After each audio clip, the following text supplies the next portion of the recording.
This is Appalling News. I'm Paul Chatto. Charity is the cornerstone of any compassionate society.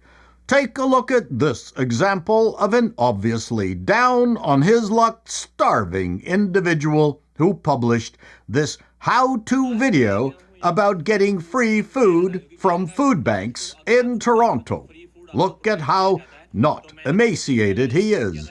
Observe his lack of sunken cheeks. Nice clean singlet and Lululemon shorts. Weep as he is forced to use substandard hair gel. How could we not feel pity for the condition of this young man?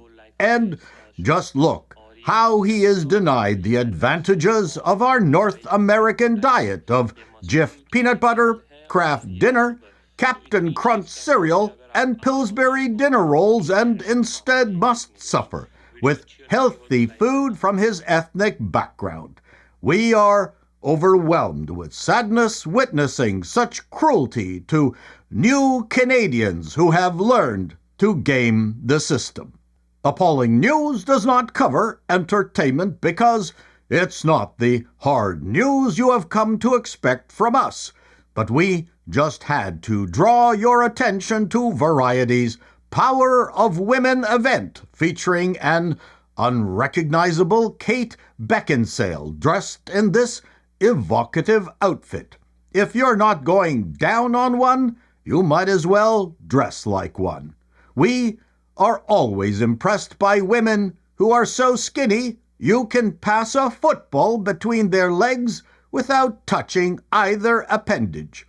We try to refrain from bitchy comments, but that Q-tip head has been under siege from many syringes. As more and more of these events celebrating women are taken over by women with penises, this outfit does seem a fitting acceptance of the inevitable. As we say here at Appalling News, men make the best women. Caitlin Johnstone is a reader-supported independent journalist from Melbourne, Australia.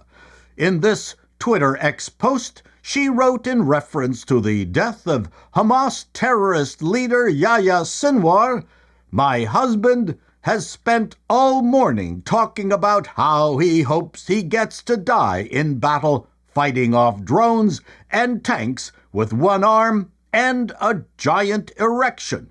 Yes, we would too if it meant not having to come home to you."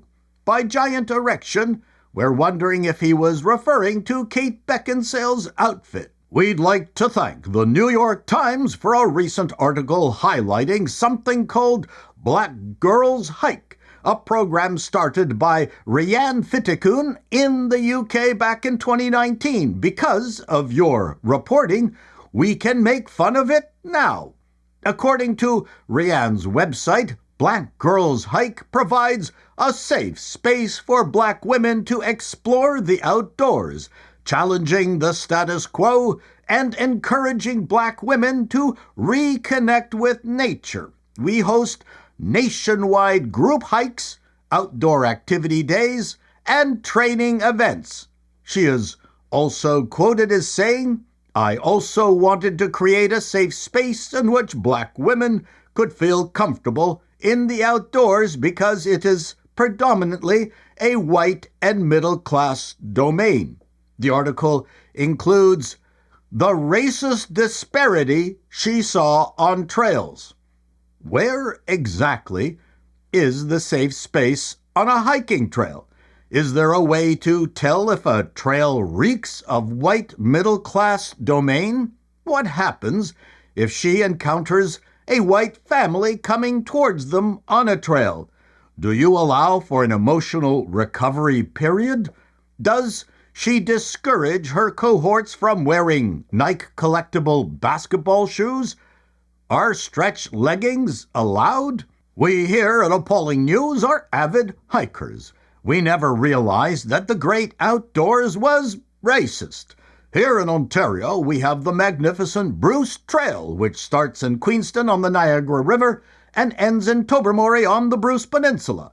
890 kilometers, 553 miles, plus over 400 kilometers, 250 miles of side trails. Here, where we live, the trail is usually crawling with Korean hikers, which we all know from official victimhood classifications are white adjacent.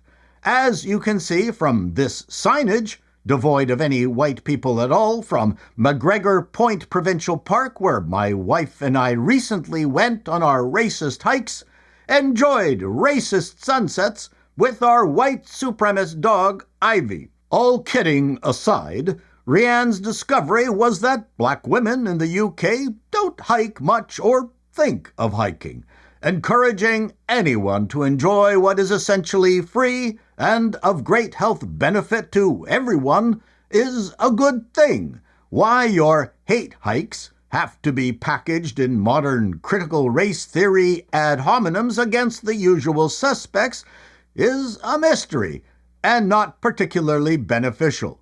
Just because you didn't figure this out sooner is no one else's fault but your own. Now, we want to know, what if anyone who identifies as a black woman, can they come? This intersectional stuff is so confusing. This is Appalling News, and that's the way it is.